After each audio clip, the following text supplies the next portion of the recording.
प्यारे बच्चों, आज मैं यहाँ पर इस सेशन में जो कक्षा 7 में, कक्षा 8 में हमारे आंकड़ों के प्रबंधन में जो अध्याय है उसमें एक छोटा सा पोर्शन आता है, संयोग और प्रायिकता।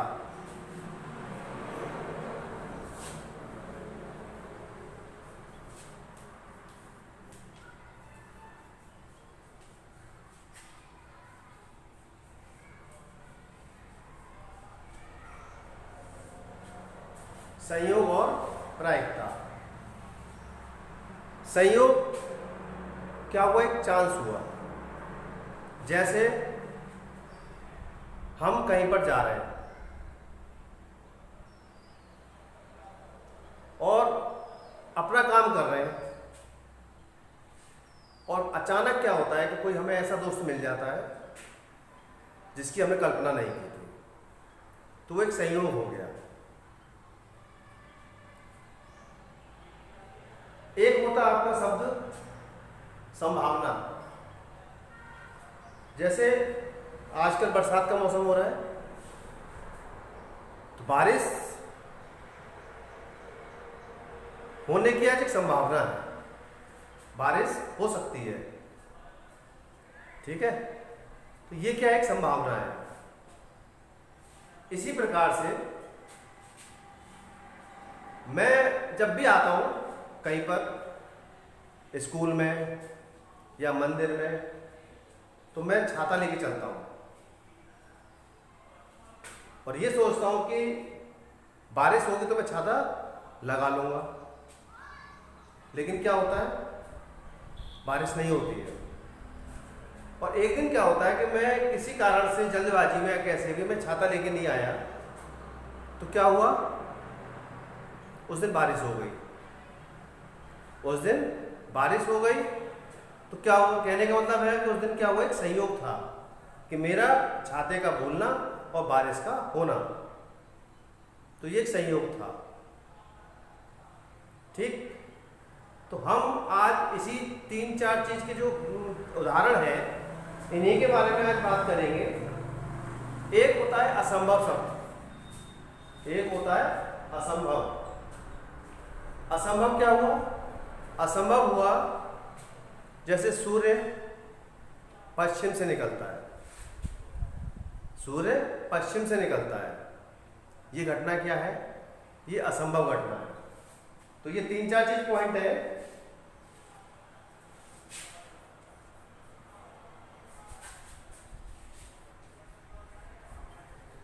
संयोग,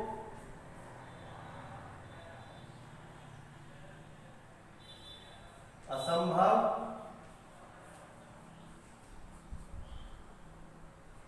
निश्चित,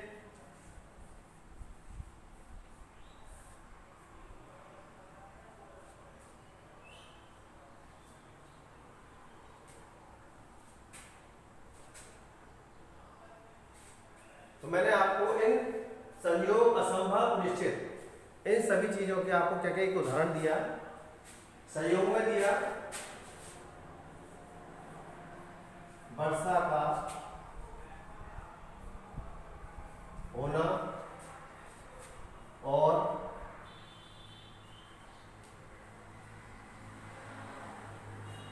छाता नहीं लाना।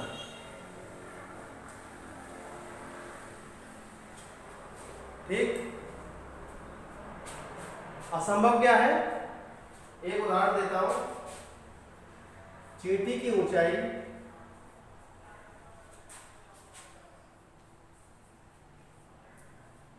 3 मीटर है। चींटी की ऊंचाई 3 मीटर है। निश्चित क्या है?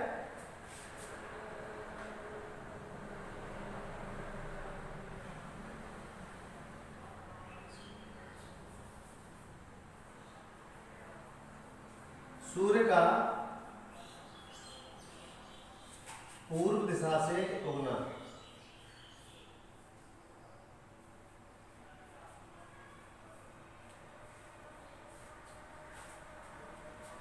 ये सब चीजें जो है इस तरह के शब्द हैं जो हम यदि इसको डिटेल में पढ़ेंगे तो ये चीज़ हमारे पास निकल करके आएंगी। एक और है, भारत का टेस्ट मैच हो रहा है। अब उसमें हम लोग बात करते हैं कि मैच जीतेंगे या हारेंगे, मैच जीतेंगे या हारेंगे। तो यहाँ पर दोनों ही घटनाएं क्या है हमारे लिए संभव है। दोनों ही घटनाएं कैसी हैं? संभव है, जीत भी सकते हैं और हार भी सकते हैं। अब जैसे एक चीज और लेता हूं मैं आपके सामने कि सिक्का है हमारे पास,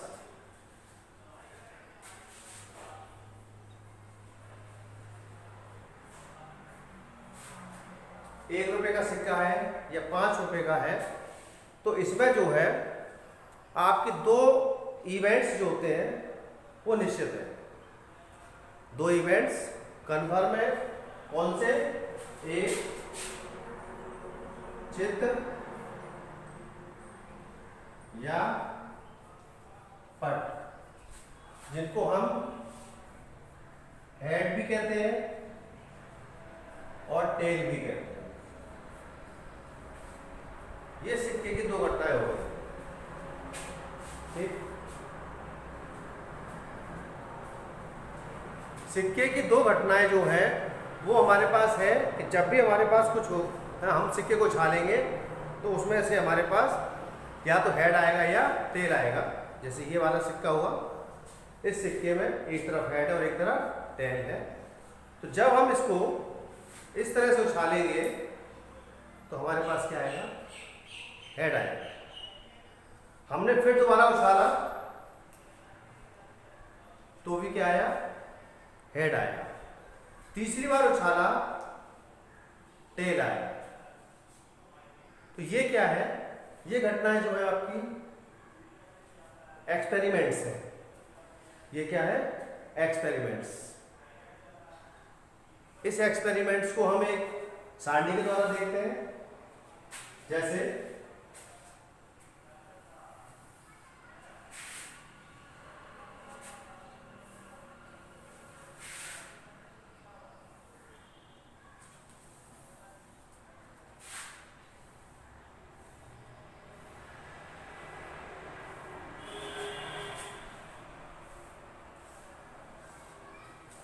सारणी बनाई हमने, और सारणी बना करके हमने इसमें ये देखा कि हमने पहला एक उछाल किया,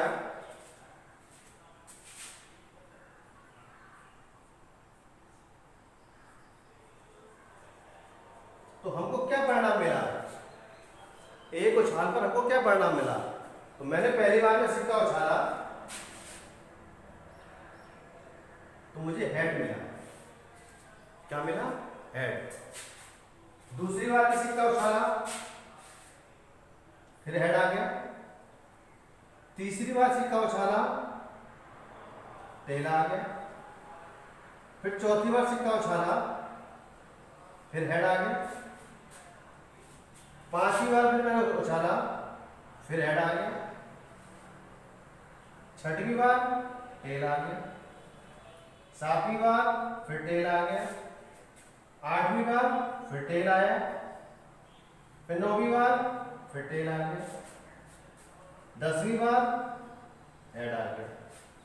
तो इस तरह से हम यदि उछालते जाएंगे तो हमको इस तरह की घटनाएं प्राप्त होती रहेंगी। अब इन्हीं घटनाओं को यदि हम एक सारणी में और दिखाएं,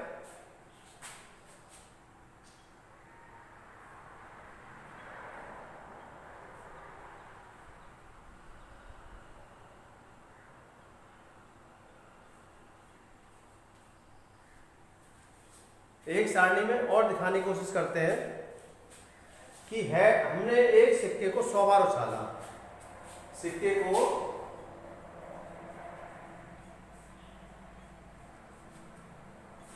चलो 10 बार ही उछाला,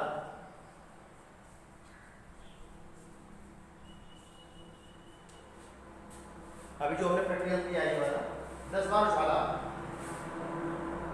तो 10 बार में हमारे पास हेड कितने आए? गिने हमने 1 2 3 4 5।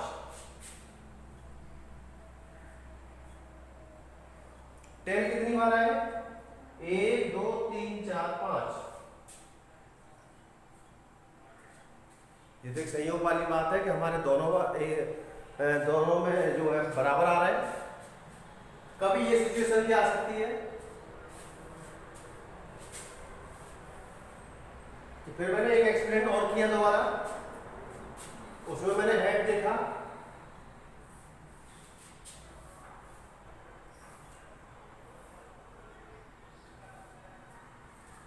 एक एक्सपेरिमेंट दोबारा मैंने किया 10 बार साल करके, तो उसमें मैंने हेड देखा तो मेरा हेड आया 6 बार और टेल आया 4 बार। ठीक। तो जब इस तरह की घटनाएं प्राप्त होती हैं तो इनसे हम क्या बनाते हैं? एक प्रायिकता का निर्माण।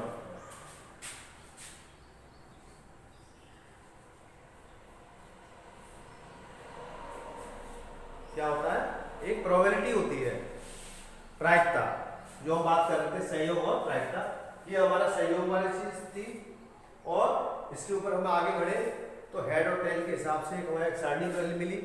सारणी को हमने देखा तो उस प्रायिकता के हिसाब से हम ये देखेंगे कि इन घटनाओं का क्या परिणाम मिला और कितने टोटल परिणाम क्या थे उस हिसाब से। तो प्रायिकता का जो हमारा मेन फॉर्मूला होता है वो होता है आपका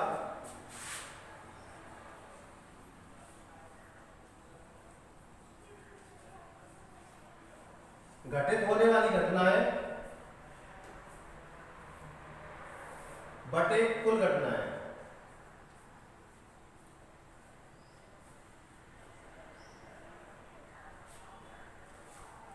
ठीक।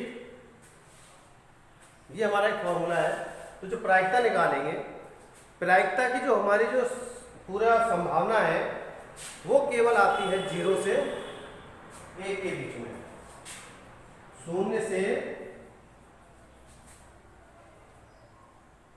1 के बीच। ये इसका मुख्य पॉइंट है, 0 से 1 के बीच में। कैसे देखिए कि हमने जो पहली वाली सारणी है उसको लिया तो प्रायिकता हो गया P इजिकल टू कुल घटनाएं कितनी है हमारे पास 10 और हेड की कितनी है। तो यहाँ पर जो हम प्रायिकता निकालेंगे हेड के लिए तो हेड के लिए हो जाएगी 5 बटे 10। ऐसे टेल के लिए निकालेंगे 5 बटे 10 यानी 1 बटा 2 1 बटा 2। ठीक। अब दूसरी वाली का देखते हैं हम हेड का। तो इसका कितना आएगा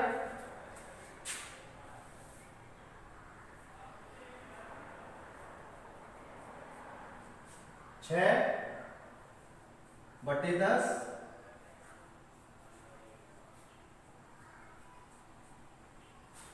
4 बटे 10।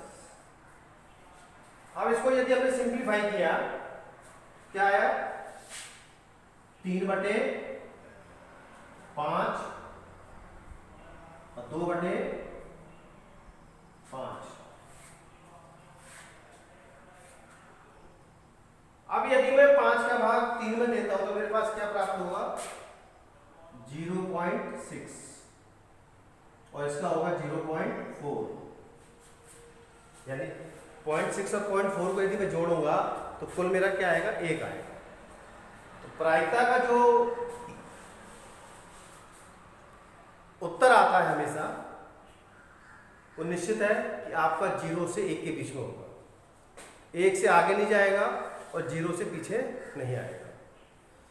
तो ये थी हमारा एक उदाहरण। दूसरा और बताता हूं मैं आपको एक,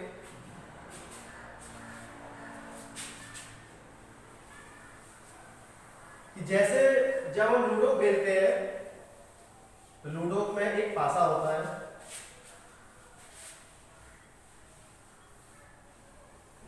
लूडो में पासा होता है कुछ इस टाइप का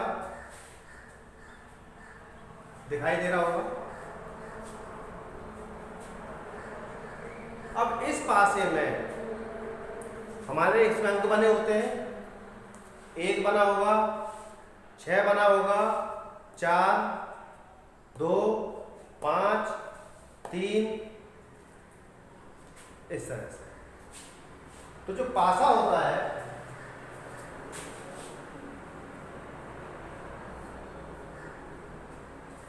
पासे की जो कुल घटनाएं होती हैं वो आपकी कितनी हो गई? 1, 2, 3, 4, 5, 6। अंक 1, 2, 3, 4, 5, 6, ये हमारी घटनाएं हो गई। टोटल कितनी हो गई?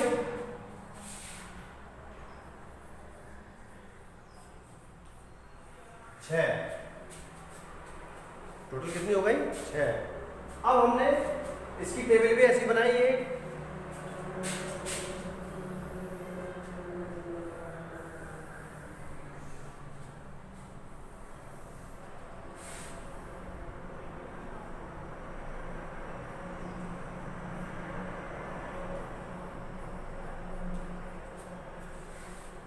पहली उछाल,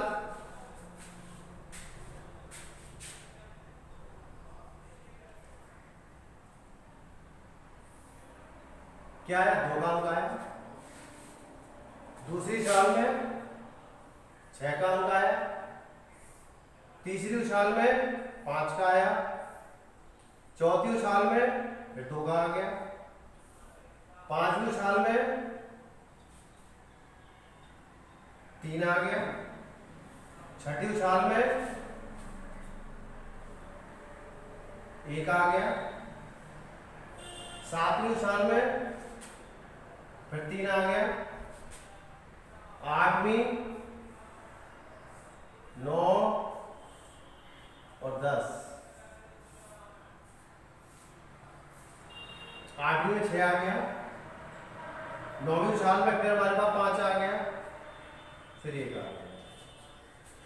तो इस तरह से हम इसको रोलिंग करके, फेंक करके कुछ इस तरह से हमारे पास अंक आ जाएंगे। तो एक टेबल बनेगी कि पहले उछाल में 2 का अंक प्राप्त हुआ, दूसरी उछाल में 6 का प्राप्त हुआ। अंक आने का परिणाम, ठीक है, ये भी टेबल बन गई। अब इसका विस्तृत रूप देखिए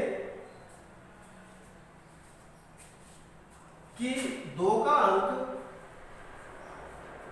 3 का अंक, 4 का अंक, 5 का अंक, 6 का अंक, ठीक। अब इसके हिसाब से जो हमने 10 उछाल किए थे, 10 उछाल में 2 का अंक कितनी बार आया है? 1, 2 बार आया है। 3 कितनी बार आया है? 2 बार। 4 नहीं आया। 5 का अंक 1, 2 बार।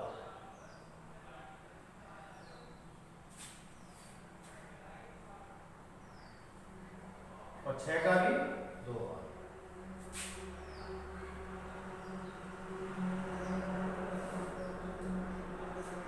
दो का अंक 2 बार आया।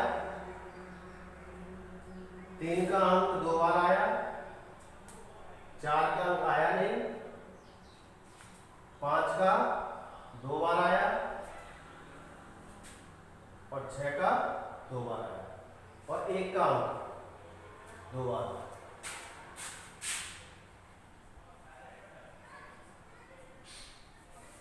इस प्रकार से कुल कितनी घटना हो गई है हमारी? 10 हो गई। 1, 2, 3, 4, 5, 5 दूनी 10। तो ये भी एक संयोग है कि हमारे हर अंक का जो परिणाम प्राप्त हुआ 2 बार प्राप्त हुआ। हो सकता था कि ये कुछ चेंज हो जाते, दूसरी बार यदि हम चलेंगे तो ये चेंज हो जाए। ये हमारा 6 एक ही बार आए, 3 एक ही बार आए, बाकी 4, 5 बार आ जाए। ये है। अब यदि हमको प्रायिकता निकालनी है किस चीज की? 3 अंक की प्राप्त होने की। प्रायिकता क्या निकालनी है? 3 अंक के प्राप्त होने की। तो 3 अंक हमारे कितनी बार आया है? 2 बार। यहां लिखेंगे 2 बटे कुल घटनाएं कितनी है? 6। तो 2 का अंक प्राप्त होने की क्या आएगी हमारे पास? 1/3। ठीक। प्रायिकता 5 अंक की, वही 2/6, तो 5 भी 2 बार आया है, इससे आगे 1 3। अब यदि हमसे पूछे कोई 4 अंक की प्रायिकता क्या है, तो 4 अंक हमारे पास प्राप्त ही नहीं हुआ, तो क्या आ जाएगा? 0, यानी इसकी कोई प्रायिकता नहीं। ठीक, आया होगा समझ में? तो इस तरह से हम संयोग के द्वारा हम परिणाम वगैरह लेते हैं, एक वो बनाते हैं, टेबल बनाते हैं, और उनके परिणाम प्राप्त होने के बाद कुल परिणाम कितने होते हैं, ये चीजें आपके प्रायिकता के अंतर्गत आएंगी। और इसमें कुछ और भी सवाल हम जोड़ेंगे, जैसे कि हमारे पास एक चक्र हुआ, चक्र में एक पॉइंटर बना हुआ है, आगे लिखे हुए 1 2 3 4 5 6 7, तो 7 अंक लिखे हुए हैं। और 7 अंकों में अब यदि हम एक पॉइंटर लगा देते हैं यहां पर, और पॉइंटर को ऐसे घुमाते हैं, तो पॉइंटर कहां जाकर रुकता है? घूमने के बाद 4 पर रुक गया, 4 पर रुक गया। तो 4 पर रुकेगा तो 4 अंक की प्रायिकता क्या होगी? 1/7, 1/7, क्योंकि 4 पर एक ही बार होगा। तो ऐसी तरह से हम और भी सवाल बना सकते हैं। ठीक है, इसके बाद अगले सेशन में हम आपको 1-2 उदाहरण और बताएंगे इसके बारे में, तो और क्लियर होगी पोजीशन। पहली बार में थोड़ा सा कम आया होगा, लेकिन अगली बार जो 2 सवाल 3 सवाल और लेंगे अभी हम, तो उसमें जो है अधिक से अधिक आपको फायदा मिलेगा। तो इसी के साथ मैं अपनी विराम देता हूं वाणी को, और अगले सेशन फिर मिलेंगे। अच्छी शुभकामनाओं सहित, धन्यवाद।